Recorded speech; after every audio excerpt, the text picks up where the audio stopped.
자, 이번 강의 시간으로 바로 들어가 보겠습니다.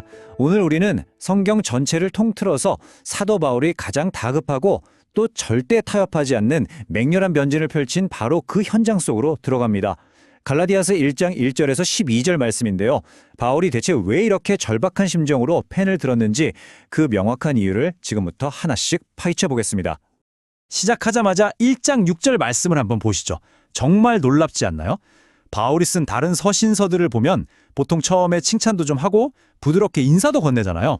그런데 여기선 그런 걸 싹 다 과감하게 생략해버립니다. 곧바로 충격적인 책망으로 직진하거든요. 왜 그랬을까요? 갈라디아 성도들이 그리스도의 은혜를 너무나 속히 저버리고 다른 복음이라는 거짓 메시지로 넘어가고 있었기 때문입니다. 상황이 그야말로 일촉즉발이었던 거죠. 첫 번째 섹션, 갈라디아서 개관 및 배경입니다. 이곳은 치열한 역사적, 영적 전쟁터였는데요.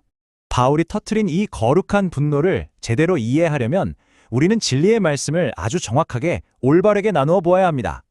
당시 초기 교회들 사이에서 어떤 경륜적인 배경이 있었는지 아는 게 핵심이거든요. 그러니까 율법 시대와 은혜 시대 사이에 아주 명확하고 단단한 선을 그어야 한다는 겁니다. 율법이 인간의 노력과 행위를 요구했다면 반대로 은혜는 오직 믿음으로만 받는 하나님의 값없는 선물입니다. 이 두 가지를 조금이라도 섞어버리는 순간 복음의 순수성은 완전히 파괴되고 마는 겁니다. 사실 당시 갈라디아 교회에는 이른바 유대주의자들이라고 불리는 거짓 형제들이 슬쩍 침투해 있었어요. 이 사람들은 하나님의 순수한 은혜에다가 인간의 행위, 그러니까 할례나 율법 준수 같은 조건들을 마치 독처럼 타서 감염시키려고 했습니다. 은혜만으로는 부족하니까 인간의 노력도 좀 더해야 구원을 받지 않겠어? 라는 식의 정말 치명적인 율법주의 속임수였죠.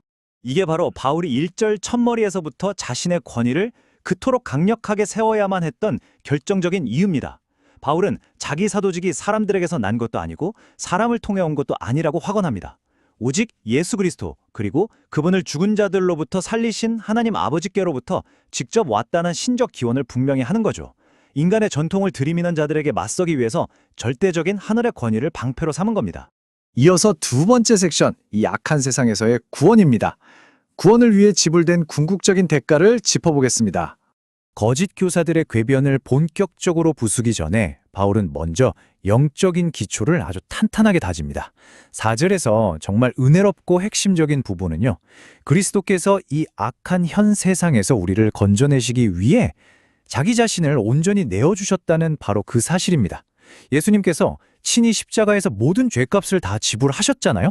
그러니까 그분의 완벽한 희생으로 이미 100% 완성된 구원에 인간의 그 알량한 행위가 끼어들 자리는 단 1%도 없다는 걸 너무나 선명하게 보여주는 겁니다.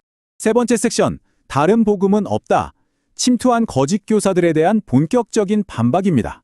아까 6절에서 성도들이 다른 복음으로 넘어갔다고 책망했던 바울이 7절에서는 바로 그것은 다른 참 복음이 아니며 라고 쐐기를 박아버립니다.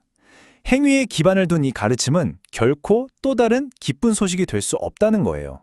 그건 그저 성도들의 마음을 어지럽히고 혼란에 빠뜨리려고 아주 치밀하게 설계된 가짜 메시지일 뿐이라는 겁니다. 은혜의 복음에 인간의 공로나 행위를 단 한 방울이라도 섞는다? 그러면 그건 더 이상 복음이 아닙니다. 바울은 이 거짓 교사들의 진짜 목적이 그리스도의 복음을 왜곡하려 퍼벌트 하는 데 있다고 정확히 꼬집어냅니다. 이미 완성된 그리스도의 사역을 비틀고 회방하려는 아주 악질적인 영적 사기극이었던 거죠. 네 번째 섹션, 거짓 복음에 대한 저주입니다. 성경 전체를 통틀어 가장 무섭고 엄중한 경고가 등장합니다. 여러분, 복음이 변질되는 건 단순히 신학적 견해가 좀 다르네 하고 넘어갈 문제가 절대 아닙니다. 영원한 생명이 달린 아주 치명적인 문제거든요. 바울의 선포를 한번 들어보세요. 왜곡된 메시지를 가져오는 사람의 신분? 그런 건 전혀 중요하지 않습니다. 그게 사도 바울 본인이든 아니면 저 하늘에서 눈부신 빛을 뿜으며 내려온 진짜 천사랄지라도 예외는 없습니다. 오직 은혜로 받는 구원에 인간의 행위를 조금이라도 섞는다면 그는 하나님의 무서운 저주 아래 놓인다는 그야말로 무시무시한 선언입니다. 이게 홧김에 나온 실언이 절대 아니라는 걸 증명하듯이 바울은 9절에서 그 무서운 저주를 똑같이 한 번 더 반복합니다. 이건 단순히 과거 갈라디아 교회만의 문제가 아니에요. 오늘날에도 하나님의 순수한 은혜에 인간의 공로나 교단적 의식, 예를 들어 침례나 성사 같은 것들을 구원의 필수 조건인 양 슬쩍 섞으려면 모든 가르침은 이 엄중한 말씀에 따라 똑같이 저주 아래 있다는 사실을 우리는 단호하게 직시해야 합니다. 오직 믿음으로만 구원받는다는 이 진리를 지켜내기 위한 정말 맹렬한 변증이 셈이죠. 5번째 섹션, 사람인가 하나님인가? 타협을 모르는 바울의 태도를 살펴보죠. 바울의 이 확고하고 타협 없는 태도는 자연스럽게 우리의 폐부를 찌르는 아주 강력한 질문으로 이어집니다. 내가 지금 사람들을 설득하느냐, 하나님을 설득하느냐, 혹은 사람들을 기쁘게 하기를 구하느냐.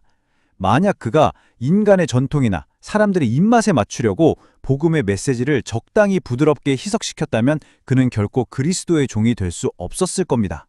진리를 전하는 자는 사람의 환심을 사는 게 아니라 오직 하나님을 기쁘시게 해야 하니까요. 6번째 섹션, 오직 은혜, 오직 믿음. 철저히 하늘에서 온 순수한 복음입니다. 자, 1장 분석의 마지막인 11절과 12절에 이르면 바울은 자신이 전한 복음이 인간의 머리에서 나왔을 거라는 그 모든 가능성을 아주 철저하게 박살내버립니다. 참된 복음에 어떻게 왔는지 이 4단계를 보시면 바울의 논리가 얼마나 빈틈없는지 아실 수 있을 거예요. 그가 전한 진짜 복음은 사람의 뜻을 따르지도 않았고 사람에게서 넘겨받은 것도 아니며 어떤 랍비나 훌륭한 스승에게서 배운 것도 아닙니다. 이 복음은 오로지 예수 그리스도의 직접적이고 신성한 계시를 통해서만 주어졌습니다. 인간의 흔적이 티끌만큼도 섞이지 않은 100% 하늘의 순수한 복음이라는 걸 완벽하게 증명해낸 겁니다. 오늘 이 강의를 마무리하면서 여러분께 정말 진지하게 생각해 볼 질문 하나를 던지고 싶습니다. 여러분은 지금 하나님께서 거저주시는 그 온전한 은혜 안에서 어떤 타협도 없이 굳건하게 서 계신가요? 아니면 예수님께서 십자가에서 이미 완벽하게 값을 치르신 그 구원에 아직도 내 공로나 행위를 슬쩍 더해서 구원을 어떻게든 얻어내보려고 남몰래 애쓰고 계시지는 않습니까? 오직 믿음, 그리고 오직 은혜가 주는 참된 자유함을 온전히 누리시기를 바라면서 오늘 해설은 여기서 마치겠습니다.